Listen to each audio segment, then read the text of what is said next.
Blockchain data is becoming a crucial source of information for financial reporting and audits, especially for companies who are interacting with customers, counterparties, and vendors on chain, or interacting with tokenized real-world assets. So how can organizations maintain data integrity and reliability of what they're pulling from the blockchain in this landscape?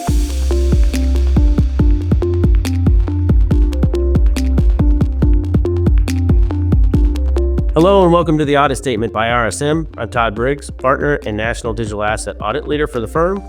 I'm joined by Bennett Moore, the leader of our RSM's blockchain and digital asset innovation team. Bennett, hello, and thank you for joining me. Thank you, Todd. Great to be here and looking forward to our conversation today. So based on the topic at hand today, I want to talk a little bit about integrity and reliability of blockchain data. I want to hear your take, Bennett. What is the initial step in the process of data retrieval from raw node data on a blockchain, and how is this data stored? Yeah, absolutely. And thank you for the question, Todd. So, initially, when we think about raw blockchain data, this data is actually stored within a node. And the node maintains different amounts of data or history, archival data, depending upon the type of node, as there exists multiple different types, as well as the different types of blockchains that exist out there. This raw data is stored in a machine-readable format, such as bytecode. This is primarily for the purposes of security and particular blockchain operations as it relates to interacting with a given virtual machine, depending upon the blockchain, rather than for the purposes of human-readable queries on activities and transactions, such as a SQL database, let's say. And how is this raw blockchain data, made suitable for further analysis? Yeah, to enable the further analysis side, raw blockchain data is first kind of exported from that raw node and into a traditional database or data lake, and first converted into a human readable format, right? This data then goes through a computational complex process called indexing. It has a few different names. You could also call it transformation. Indexing really is about organizing the unstructured blockchain data into a human readable format so that it can serve specific data use cases. This could be, activities such as everything for a given address, such as every single transaction it's performed since the onset of the blockchain or since the wallet's creation. It could also be for more aggregate structured data, such as, looking to understand how many different transactions a given application has had, or how many different interactions a given contract address has been interacted with by particular types of wallets.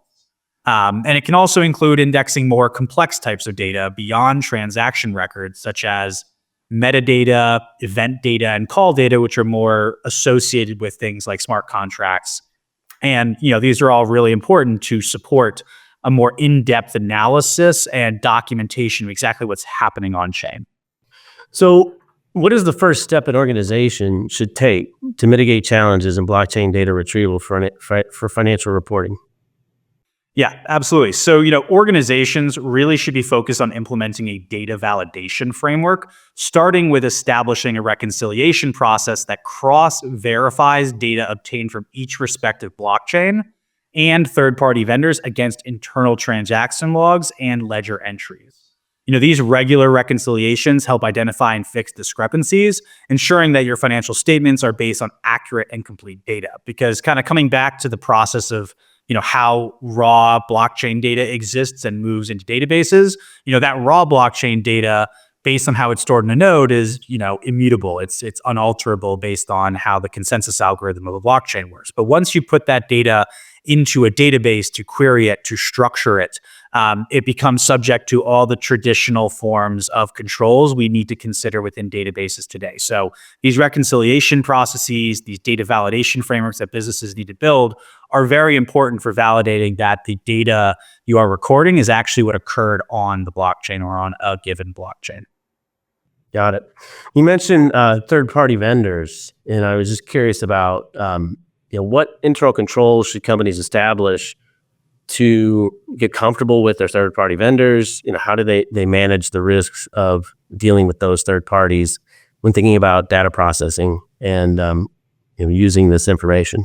So, like a stringent third-party vendor management system really is focused on ensuring data integrity by verifying a vendor's data acquisition, indexing, error handling processes, and node operation processes, right? So companies that are working with different third-party vendor management systems and third-party vendors that are providing blockchain data for especially financial reporting should be establishing things such as regular validation checks, maintain a detailed audit trail, reconciling data from multiple different sources, including many of the open source locations you can find blockchain data to corroborate information you're receiving from third parties, and enforce, most importantly, role-based permissions to ensure accountability and reduce unauthorized data manipulation. Because as we've said before, coming back to the fact that we are moving this raw blockchain data into data lakes, which are, technically manipulable, ensuring that there are proper segregation of duties and role-based permission controls that are reviewed in the context of that data lake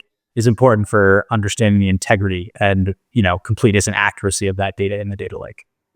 So beyond, the controls at a third-party vendor, and getting an understanding of those controls, what can a company do in addition to that to get comfortable with the assets that are theirs on chain, and ensure that there's appropriate data flows into their financial reporting system? When we think about getting that comfort, it really comes down to independent verification that ensures the assets are reflected accurately on chain. It is about maintaining data integrity and reliability, and that is especially when third-party vendors lack SOC reports and certain types of certifications over that data.